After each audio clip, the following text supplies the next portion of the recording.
Well, g'day folks, and thanks for joining me on this week's tutorial, week number 34, here on our Chronological Bible-in-a-Year reading challenge, where we are well and truly witnessing the destruction of Jerusalem in 586 BC at the hands of the Babylonians. This week we're going to be finishing off the book of Jeremiah, so congratulations, another major prophet under your belt, as well as reading the Lamentations, the Book of Lamentations, and the personal lamentations of a prophet called Habakkuk as they lament the destruction of God's beautiful city. So once more, another depressing week of readings coming up for you, but please keep going. The New Testament is coming soon. All right, in the meantime, sit back, relax, and enjoy today's tutorial. Okay, let's do it. G'day, ladies and gentlemen. Thank you for joining me on another weekly tutorial as I take you through the Bible story in chronological fashion, more or less. We're reading the Bible in a year, week after week, and this is tutorial number 30, or week number 34 of our readings. My job here is to not give you devotional sort of reflections as we read or even theological reflections. My main task in these tutorials is to help you step back and understand the big picture narrative of the Bible story as it unfolds, all right? So the period of time we're in at the moment is basically a really, really depressing time. In fact, this week we're going to be reading Lamentations, all right, and Habakkuk, which is all about lamenting the disaster that is coming against God's people at this period of history. And essentially, it's a period that lasts for 400 years from the death of Solomon through to the deportation in Babylon, all right? After Solomon died, the kingdoms divided. The northern kingdom was destroyed and divorced, okay? Covenantally dead to God as they were taken out by the Assyrians. The southern kingdom are now being destroyed and deported off to Babylon. So this 400-year period is division, death, divorce, destruction, doom and gloom, and deportation off to Babylon, all right? It's a really bad and depressing period of time. But you know what?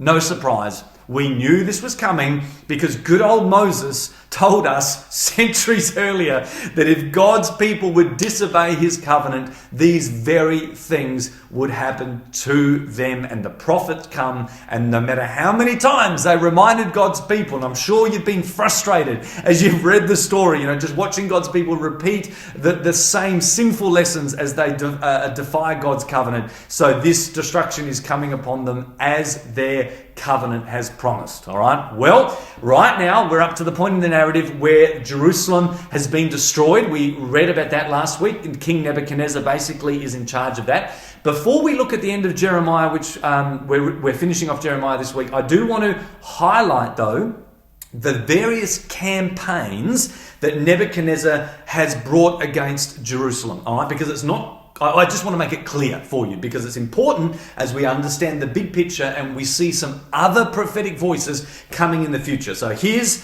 what I've learnt, all right?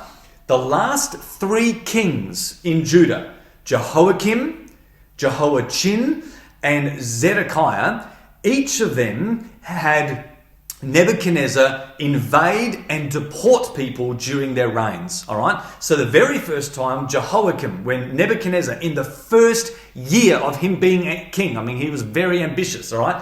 He comes to Judah and he takes some people with him. Now, the narrative's not very clear on that. We only really find that out because in that deportation was a guy called Daniel, okay?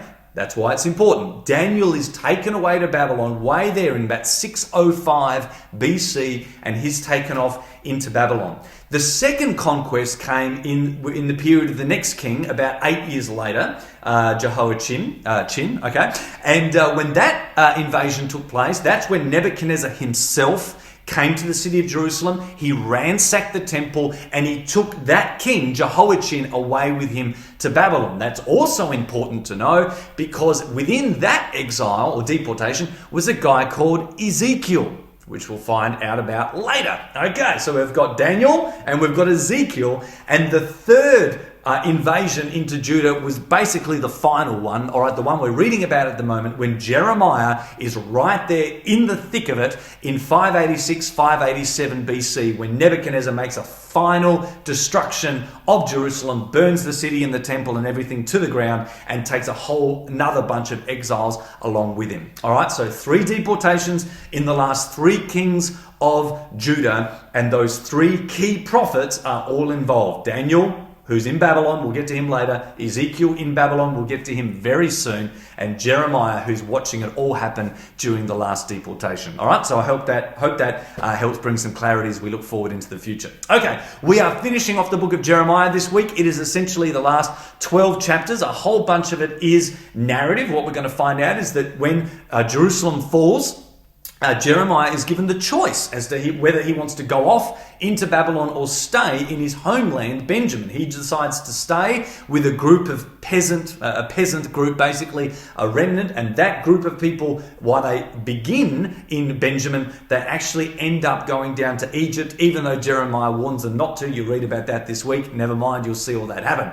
The other thing we read in Jeremiah is about 7 chapters, another collection of prophecies against all the surrounding nations. Now again, just like we saw last week, the narrative, basically, when these prophecies are included, goes back in time. These are prophecies that he spoke at different points in history, and they're put here into a collection of 7 chapters. He prophesies against Moab and Ammon and Aram and the Philistines and Edom, and then eventually it climaxes in him prophesying against Babylon, all right? When 2 whole chapters of saying, listen, while God is using you at the moment, he's not going to let you go unpunished for this. There will come a time when he will take vengeance on you. Now, this is no surprise to us. Remember, Isaiah prophesied the exact same thing would happen at some time in the future. And what Isaiah did was he said that a guy called Cyrus of Persia would be the one to destroy Babylon. Well, Jeremiah says that what will happen is it will be a collection, basically an allied group of nations that will come together to take out Babylon, including the people called the Medes. So we have these hints 100 years before it happens, all right? We have these hints of the Medes and the Persians uniting together to take out Babylon at some point in the future. Stay tuned for that. All right, but in the meantime, Babylon are conquering and they're doing all that they can. But one day God says, your day will come. And basically the last chapter of Jeremiah is a bit of a postscript. It's not Jeremiah writing, it's added by the editor at the end. And it's basically a big copy and paste of 2 Kings, just wrapping up a bit of the history there. All right, so congratulations, that's it. You've finished Jeremiah this week. We're also reading this week the short books of Habakkuk and Lamentations, and while you can read them in one sitting, it's probably good to read them together, all right? They are both books of lament, okay? They're basically funeral songs, all right, lamenting the destruction of Jerusalem. Habakkuk, we don't know much about him except the fact that he has this book, and unlike other prophets, he doesn't prophesy against Jerusalem, or he doesn't speak to any group of people. Habakkuk is basically a personal lament of himself to God, and God speaking back to him. So you'll enjoy that. It's only 3 chapters, do it in one sitting.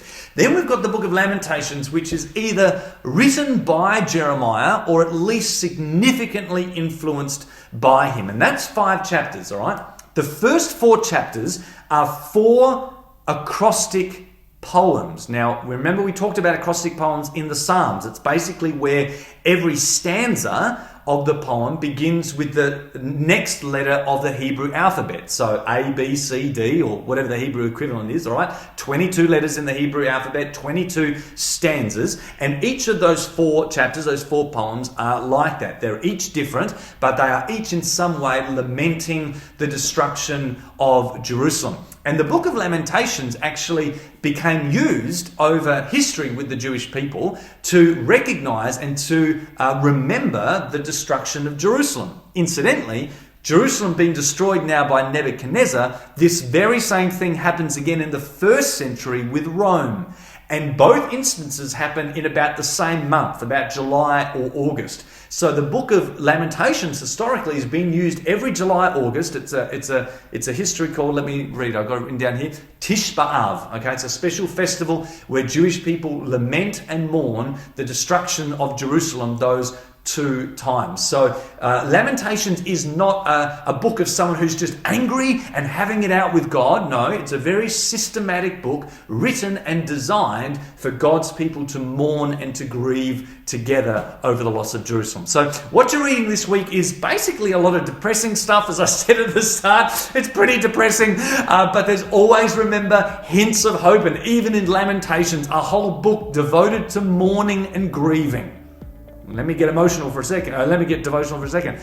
Grieving is a really important part of the human process, all right? But even within that grief, there is a hope and calling out to God to show mercy and to restore as He has promised. All right? Habakkuk, Lamentations, and Jeremiah you're finishing off this week. So, of all the depressing stuff you're reading, it's going to be a feel-good week. You're going to feel like you've accomplished something this week as you finish them off. Bless you guys. Enjoy the readings, and I'll see you next week as we head into Ezekiel, who we don't really know yet. I've just given you a sneak preview, but is all this time he's been not all this time, but since the second captivity, he's been in Babylon, and God has been speaking to him in Babylon. At the same time, God's been speaking to Jeremiah, and it's amazing the way we're going to see those prophetic words correlate, even though those two didn't know one another.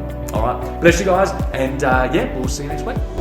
That's it for today's lesson. I really hope you enjoy your readings this week. Remember, allow yourself time to read as much as you can in one sitting. Don't get lost in the detail. Just keep going and watch the Bible's big story unfold before you. Remember also to hit me up on our social media channels or website, and I'll see you next time.